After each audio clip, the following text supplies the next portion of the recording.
Estamos con el doctor Alan García, el candidato del Partido Aprista, el líder máximo de aquel partido, para hablar de algunas cosas que tienen mucha actualidad. Buenas noches, doctor García. Buenas noches, Gracias César. por venir. Gracias a usted por invitarme. Estamos a puertas de firmar el TLC, dicen que haciendo concesiones enormes. ¿Cómo ve usted este problema? No lo veo claramente porque hasta ahora no se sabe exactamente cuáles son las concesiones y los términos en los que se intenta firmar eso. De manera que hasta que no tengamos claramente en un papel cuáles son las condiciones y los términos, no podremos dar una opinión clara, y eso tiene que hacerse desde el Parlamento. ¿Hasta dónde podríamos conceder? ¿Hasta dónde deberíamos llegar? ¿Y qué no deberíamos jamás permitir? Creo que uno de los puntos más frágiles de nuestro país es la agricultura, especialmente desde la época de Fujimori, y creo que se ha hecho poco en este gobierno por ella. Si nosotros concedemos súbitamente una desgravación o un ingreso de productos subsidiados, yo creo que va a campear la miseria, el desorden y la pobreza en el campo. Creo que el segundo tema importante es el de las medicinas genéricas, que nuestro pueblo necesita tanto, y la reserva cultural que debemos hacer. Todos los países modernos tienen derecho a afirmar su identidad a través de ciertos temas culturales en los que no se puede conceder. Esperemos ver cuáles son los puntos a los que han llegado los negociadores, porque con el fin de la negociación no se acaba el TLC, comienza recién la discusión nacional. Sus adversarios ven languidecer el Frente Social, lo ven pálido, aunque sereno. ¿Usted cómo lo ve? Y lo veo sereno, prudente, sin aspavientos. No se trata de hacer grandes anuncios. Creo que ahora que comenzamos la campaña electoral, espero que a partir del lunes tengamos la posibilidad de ir mostrando equipos de personas que incluyan personalidades, intelectuales. ¿Qué señales de vida tiene el Frente Social? Yo creo que Jorge del Castillo está haciendo un excelente trabajo de convocatoria, de armar equipos silenciosamente. Yo creo que tenemos contactos con numerosos... Tan silenciosamente que nadie sabe nada. Porque no ha comenzado la campaña, César. Y porque sabemos muy bien, y usted lo conoce muy bien, que la prensa, por lo menos la prensa limeña, no es muy favorable al Partido Aprista. De manera que cualquier personalidad que se presentara sería objeto de ironías, de burlas o de afanes destructivos, más que ver lo positivo que pudiera tener. Creo que eso tiene su momento, y una campaña que recién comienza a 5 meses de las elecciones es bastante larga. ¿Reconoce usted un sólido antiaprismo en Lima y un sólido antialanismo en Lima? Bien, ¿y cómo lo va a enfrentar? Hay una tendencia a eso, siempre la ha habido. No olvide usted que Aya de la Torre no tenía altas votaciones en Lima, ni Armando Villanueva. Yo fui una excepción en un momento, pero el partido tiene un sólido 20% normalmente en Lima. Se trata de ubicar claramente la ideología del partido, su programa de acción, y de explicarlo al país.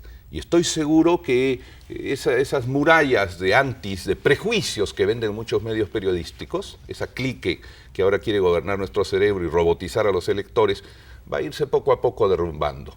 El Partido Aprista es una opción... ¿Confía usted en su pico de oro? No, confío... ¿Usted lo ve de oro? No. Confío... ¿Usted cree que es de oro? Estoy seguro. No. Y además, creo que... Tengo que reconocer lo que es, en términos de Latinoamérica, uno de los mejores picos que tenemos. Somos los dos unos buenos picos, César. Bueno, pero yo reconozco que usted tiene pico de oro porque piensa bien. Y para hablar bien hay que pensar bien, simplemente eso. Y estudiar las cosas a tiempo y con dedicación. Yo creo que el electorado tiene muy claras las opciones al frente. Una opción social que privilegie la agricultura, la titulación de los asentamientos humanos para mover una enorme masa de dinero que existe, la pequeña y mediana empresa, el acercar el Estado al pueblo nuevamente. Yo creo que esa es una opción social que el doctor Toledo ha descuidado y que Fujimori olvidó y destruyó. El otro lado es la derecha de los services, la derecha de los mineros abandonados, la derecha de los programas sociales sin objetivo, sin fortalecimiento y sin acción del Estado por la descentralización y por mover todo aquello que el Estado puede mover. Y por el centro un Humala que empieza a robarle a usted votos. Primera vez que escucho calificar de centro al señor Humala, es una concesión enorme, César.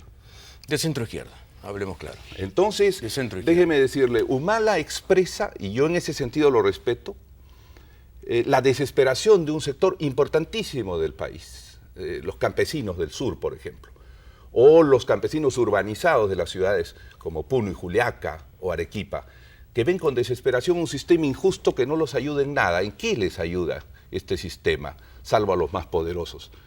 Y entonces su mensaje de afirmación gruesa, nacionalista, o yo diré a veces un poco exagerada y amenazante, con fusilamientos y temas así, cala en un sector. Yo confío que el pueblo peruano es a la vez pragmático y realista. ¿Admira usted a Humala? No. Confío que el electorado que él expresa sabe que detrás del señor Humala, salvo tal vez sus buenas intenciones o su novedad, no hay una organización sólida, como sí la tiene el APRA, y no hay una ideología o un programa de gobierno complejo, que es lo que necesita nuestro país. Hoy día salió una encuesta que demuestra que el 48% de los limeños exige una cara nueva en la política. ¿Usted se ha mirado al espejo últimamente? Sí, lo hago todos los días. Yo también, y los dos entendemos que nuestras caras no son precisamente nuevas, ¿verdad? No, evidentemente no, pero la experiencia tiene también sus virtudes, César, como usted lo demuestra siempre. La experiencia tiene también sus fortalezas. No se trata de inventar. Fujimori era una cara nueva. Toledo a su vez era una cara nueva. ¿Qué cosas han significado? De todas maneras no significaban un proyecto histórico, con errores o sin errores de los que se aprenden, pero no significaban un proyecto de compromiso social. Ese pragmatismo pseudo-independiente de las caras nuevas, yo creo que el país ya está cansado de eso. Ahora, déjeme decirle, las encuestas tienen sus bemoles también, César. No se olvide usted que una semana antes de las elecciones, todas las encuestas con interés político me daban a mí con 14% y tuve 26%, a una semana. Y últimamente, todas esas mismas encuestadoras, entre comillas, daban ganador al sí, y el país entero respondió a la clase burocrática y funcionarial de Lima, no. De manera que hay que poner en tela de juicio esas encuestas. Desconfía usted básicamente de las encuestas. Creo que la manipulación en nuestro país no solamente está en los sectores políticos, también hay sectores ¿Cree que son parte, algunas encuestadoras, de esa conspiración? Estoy convencido que sí. Lo fueron durante el régimen de Fujimori. Estoy convencido que sí. Y hay que hablar la verdad, no medias tintas. Algunas sí, algunas no. Yo creo que... ¿Y qué querrían entonces? ¿Inducir a un voto? Bueno, yo creo que se está ¿Inducir a la teoría del voto perdido? Más que eso, yo creo que se intenta hacer forzar una especie de aluvión de tipo neoliberal o derechista para convencernos que con una sola posición, que es la del libre mercado para los más poderosos, únicamente para ellos, podemos después ver chorrear lo que sobre en la mesa de los más importantes. Yo pienso que hay una manipulación en marcha, pero el pueblo peruano es mucho más hábil que eso. Le vendieron por la televisión, le vendieron por las encuestas, y algunos analistas dijeron que el sí era victorioso, y mire usted lo que pasó. Yo confío en el pueblo peruano, ¿no? Yo quisiera contarle una parábola moderna y urbana, que es la parábola del chofer. Un chofer choca el coche del dueño de la casa. Lo hace pedazos, la verdad. Pedazos. El dueño lo repone, lo repara, le cuesta un montón de plata, el seguro lo paga. Y desde luego despide al chofer, porque el chofer fue temerario. A los 6 meses, el chofer regresa y le dice: señor, deme una segunda oportunidad. ¿No es eso lo que usted está haciendo con el pueblo peruano? Bueno, yo creo que la parábola es un poco exagerada, porque todos coinciden, y por eso tuve 5 millones de votos el año 2001, que en mi gobierno, al terminar, había más trabajo que al terminar el gobierno de Fujimori. Que yo nunca dejé que se maltratara, digamos, a los trabajadores de la casa, como se permitió después de mi partida, creando los servicios, destruyendo las tarifas y los servicios sociales. De manera que todo tiene su pro y su contra en la vida, su lado positivo y negativo.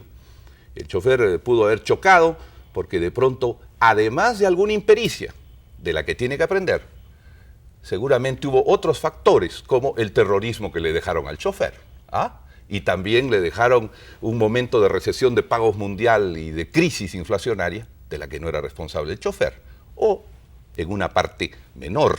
No se trata de cargarle todo al chofer si el propietario también era un borracho. Pero el chofer iba a 120 en una avenida. Eso ya es un interpretación. ejercicio interpretativo. Veo que ahora usted se arrepiente mucho menos de sus errores que antes. No, al contrario. Acabo de decirle que el chofer tiene que aprender de cualquier papeleta o infracción que haya recibido. ¿Y aprendió? Yo creo que sí. Y se ¿Aprendió? lo digo directamente y los ojos sobre los ojos, sí. ¿Aprendió a qué? A que hay que saber compartir la voluntad con la realidad y que hay que saber compartir el libre mercado que es tan potente en el mundo, pero con un Estado que trabaje para los que no reciben beneficios del libre mercado del mundo. Esperar que chorree el libre mercado del mundo es como esperar que en la mesa de los que están comiendo caigan unos mendrugos para la gente pobre. ¿Todavía cree en izquierdas y derechas? Veo, porque habla de la derecha. Yo sí creo. Existe una derecha que es la que piensa que el país debe manejarse verticalmente, militarmente, una derecha que piensa que solo los intereses más poderosos del mundo, las más grandes instituciones y los más grandes consorcios y empresas pueden manejar el país. Yo creo que eso tiene una validez hasta cierto punto, pero con un país que tiene 54% de personas en la pobreza y la miseria, con un agro abandonado, con estibadores que son casi esclavizados en el puerto, con trabajadores de bares y restaurantes que ya no tienen casi derechos, y con los services. Vengo del Cerro de Pasco y me he encontrado que hay más de 5.000 obreros que trabajan como mineros pero a través de services y ganan 500 soles por entrar al socavón. ¿Hay derecho para tolerar eso en nuestra patria? Yo sí creo que hay una derecha que cree que hay que dar todo a los que tienen y seguramente por caridad y por efecto tardío en algún momento eso llegará a los que necesitan. Yo creo en otra cosa. Sus palabras suenan generosas, pero yo le hago una pregunta. ¿Usted cree que vendrían inversionistas si usted cambiara esos términos? Yo estoy seguro que sí. ¿Cómo van los inversionistas a Chile? Perdón por usar el ejemplo. O a México. O a México, o a China, donde el Estado, hablemos de China para no usar Chile, ciertamente es una dictadura política, pero el Estado tiene políticas clarísimas respecto al agro y crédito agrario. El Estado acude por los que no tienen empleo, como en Chile el Banco Estado da 104.000 créditos a la pequeña empresa.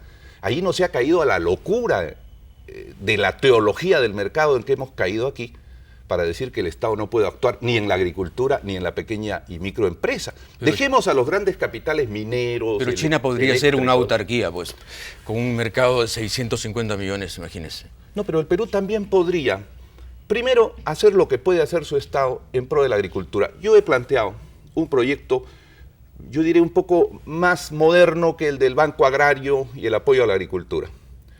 Es la sierra exportadora. Tenemos en la sierra, que es el bolsón de pobreza tremendo de nuestro país. Tenemos 10 millones de peruanos, 70% viven en la pobreza y en la miseria extrema. ¿Por qué no conectamos la capacidad productiva de la sierra con la exportación? Cada hectárea podría ganar 4 o 5 veces más. Eso está... ¿Con qué productos? Numéricamente.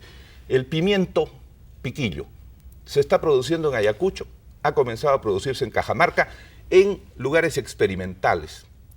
La alcachofa se está produciendo 600 hectáreas en el Mantaro.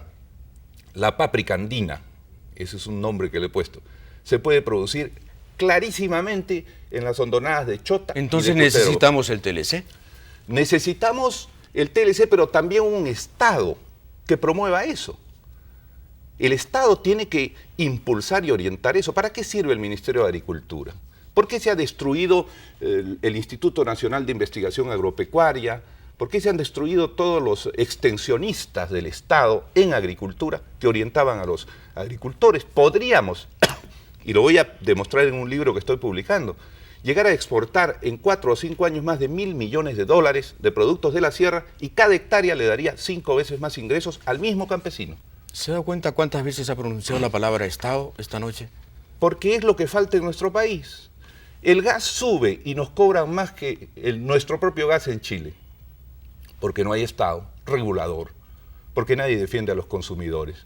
Claro, no es un exceso de estatismo, es que no tenemos Estado. ¿Quién defiende el medio ambiente? ¿Sigue pensando en el logro filantrópico? No.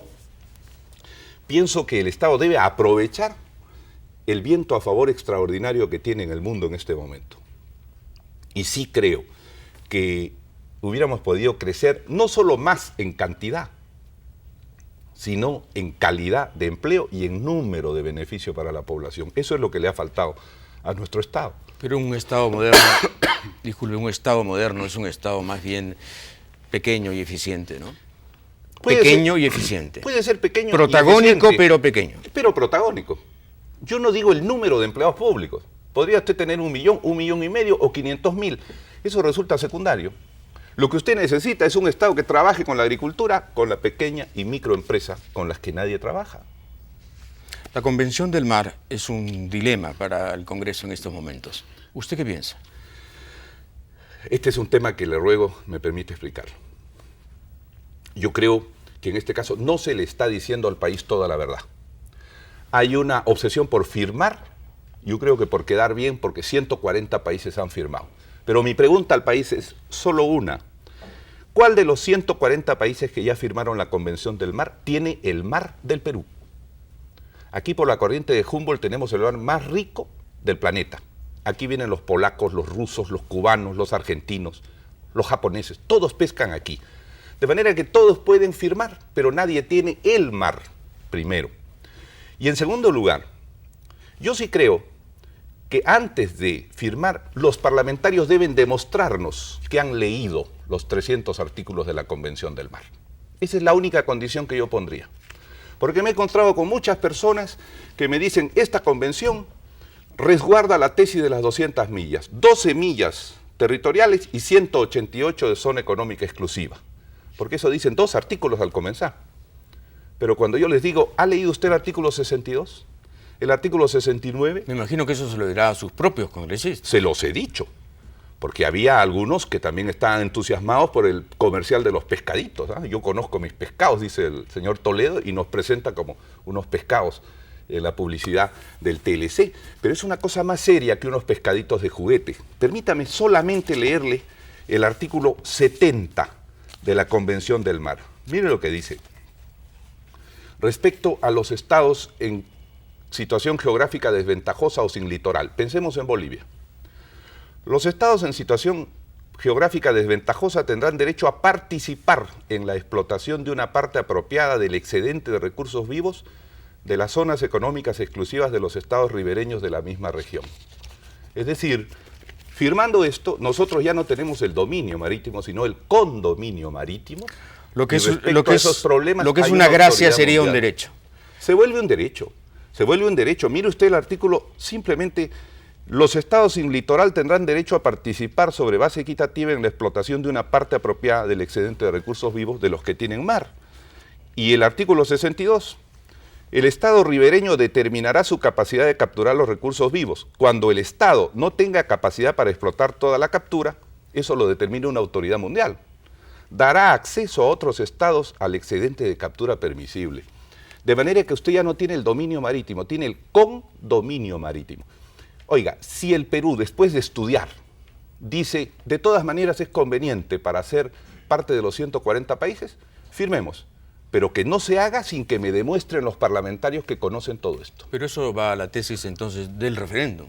No, no a la tesis del referéndum. ¿Y por qué le tenemos miedo al referéndum? No, porque fíjese, la democracia en acción. La democracia en acción, pero si le estoy pidiendo a los 120 representantes del pueblo que demuestren que han leído los 300 artículos, sería bien complicado que 17 millones de peruanos estudiaran los 300 artículos. Es decir, para eso es la representación, pero todos los señores parlamentarios que ahora con el comercial de los pescaditos están tan felices, deberían saber que las cosas cambian. La Constitución dice, el territorio del Perú comprende el suelo, el subsuelo, el dominio marítimo hasta las 200 millas y el espacio aéreo que los cubre.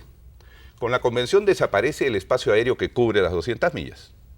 Solo tiene usted derecho de exclusividad económica, pero a compartir con otros países. Y hablando de mar, en este caso mar de fondo, ¿qué prefiere usted? ¿El lenguado del Castillo o el pez espada Mulder? Ah, esa es una buena forma de definirlos, pero yo creo que la combinación de ambos es sensacional. Es decir... ¿Usted se los come en ceviche? No, la necesidad de combinar las dos matices que existen. Es decir, existen, Jorge tiene a su cargo una vinculación con la sociedad y con los sectores económicos, y además el partido lo designó para presidir esa comisión de proinversión. De manera que no es que solamente él tenga facilidad de comunicación, sino que además necesitamos una persona que nos traiga el mensaje de esos sectores, y Mauricio Müller, bueno, tiene un contacto más directo ahora con las bases internas del partido, pero es una combinación que siempre existió. ¿Y no será que Del Castillo es absolutamente imprescindible porque lo calma a usted?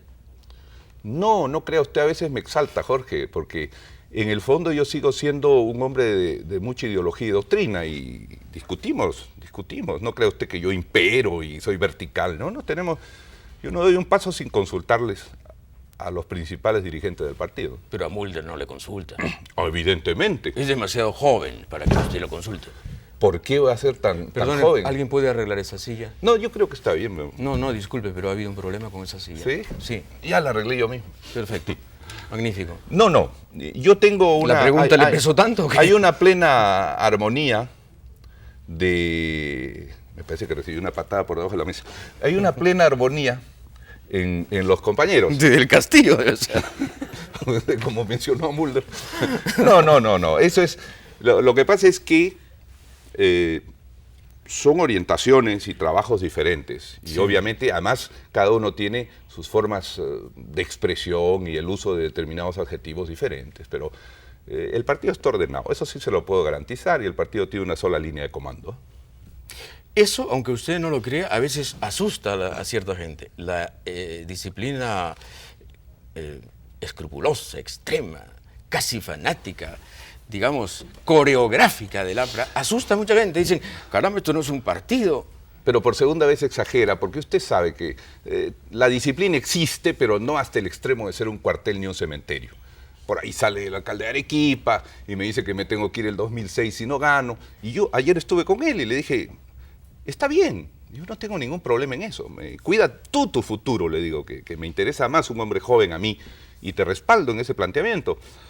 ¿El Frente Social llegará al punto de que, por ejemplo, haya congresistas independientes como candidatos en el APRA? Yo creo que tiene que haber. Y gracias a Dios, la ley lo permite ahora, porque la ley de partidos políticos le permite a la dirección de un partido político invitar hasta el 20%, la quinta parte de las listas parlamentarias. Yo creo que es muy importante que personalidades de la cultura, de la intelectualidad, o de la empresa, o de la dirección social del país popular, se integren a las listas del partido. Yo no tengo temor, ni creo que la célula parlamentaria debe ser un conjunto de clones que tienen que obedecer, sino que debe ser una discusión permanente, enriquecida y oxigenada por nuevas personas. ¿Está pensando usted en un frente amplio? Ojalá se pudiera. ¿No? Ojalá se ¿Está pudiera. pensando en León Blum? ¿Está pensando, digamos... Esas son palabras mayores, León Blum. Claro, el en esas, jefe del Partido digamos, en Socialista esas francés, tentativas abarcadoras que muy pocas izquierdas han ensayado, ¿no? ¿Se siente usted de izquierda? A mí me dicen mucho, no digas que eres de izquierda porque asustas a todo el mundo. Pero ya eso nos lleva a una discusión sobre qué es la izquierda en el siglo XXI.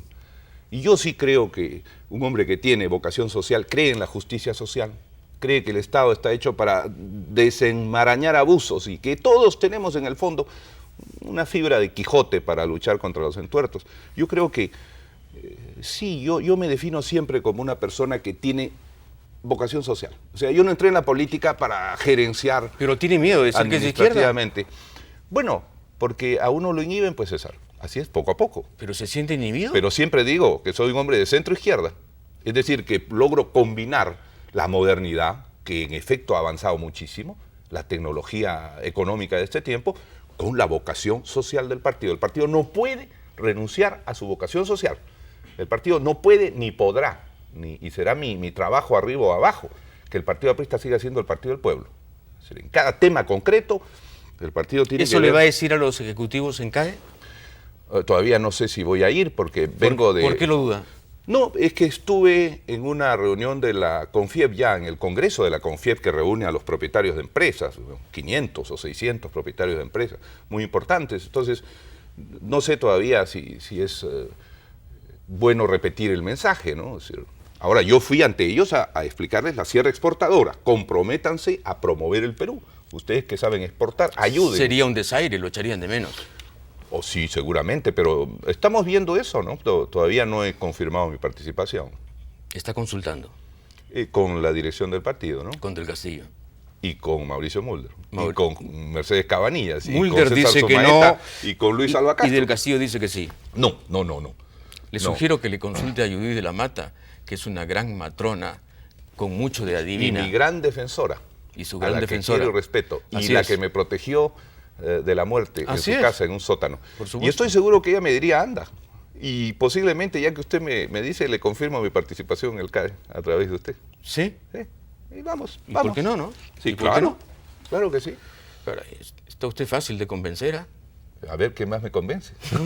No, ya nada más. Con esto, un pescadito basta. Sí, ¿Para sí. qué más? ¿Se Como acabó la dicen. entrevista?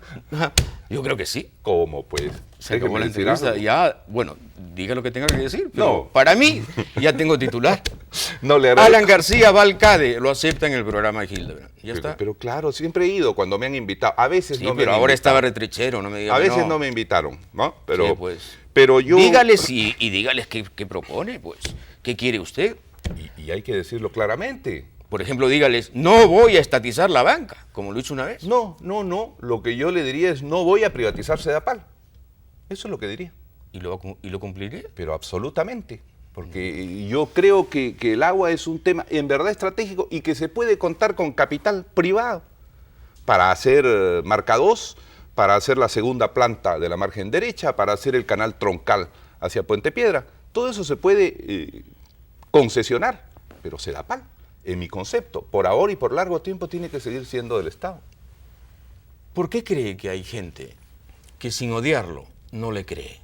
Bueno, porque yo traigo... Primero porque he cometido errores, César, por favor, no debe comenzar viendo el punto de él de uno mismo.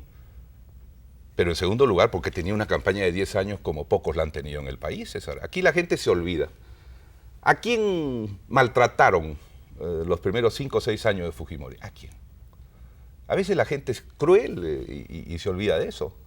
Y entonces le cargan a uno todo, culpable de todo, de la invasión española y de todo. Muy bien, pero para eso es la política. O sea, uno debe mirar hacia adelante y hacer propuestas concretas, ¿no? Lo que sí le pido es 2 cosas. Me he decidido a ser candidato y yo creo que alguna vez le confié mis dudas respecto a eso. Primero porque veo que la cercanía de Fujimori creó una confusión en el país y una fujimorización noticiosa, en mi concepto, exagerada. Y era necesario decir, bueno, acá estamos las fuerzas de izquierda democrática que ponemos nuestra carta sobre la mesa, primero. En segundo lugar, porque lo hice delante de las madres organizadas del pueblo. Y yo creo que era un poco anunciarlo ante una parte del país que respeto muchísimo antes de ser elegido por mi propio partido. Y en tercer lugar, porque esperábamos hacer un pronunciamiento del programa de gobierno en la Plaza San Martín. Y yo lamento mucho... Que le ha sido negada, ¿no? Por primera vez veo que los municipios niegan lo que antes la prefectura simplemente autorizaba. La Constitución habla del respeto al derecho de reunión y que simplemente con aviso previo. ¿Va a insistir usted? Sí, por principio, César, porque el Perú no puede tener ni bastillas ni ciudades prohibidas. Está bien que en la Plaza de Armas, donde está el poder, por razones de seguridad, como dice la Constitución, no se hagan manifestaciones, a pesar que en el Kremlin se hacen. Se hacen frente a la Casa Blanca, se hacen frente a la Casa Rosada. En Tiananmen. En Tiananmen, en Pekín. Pero ¿qué ocurre aquí? El señor Castañeda, que ha sido siempre un buen funcionario de Dorrego, de Barrantes, de Del Castillo, de Belmont y del gobierno posterior, tiene una concepción, yo diría, un poco burocrática, porque no ha sido hombre de política, de masa. Entonces no podemos restringir la política simplemente a la radio y a la televisión.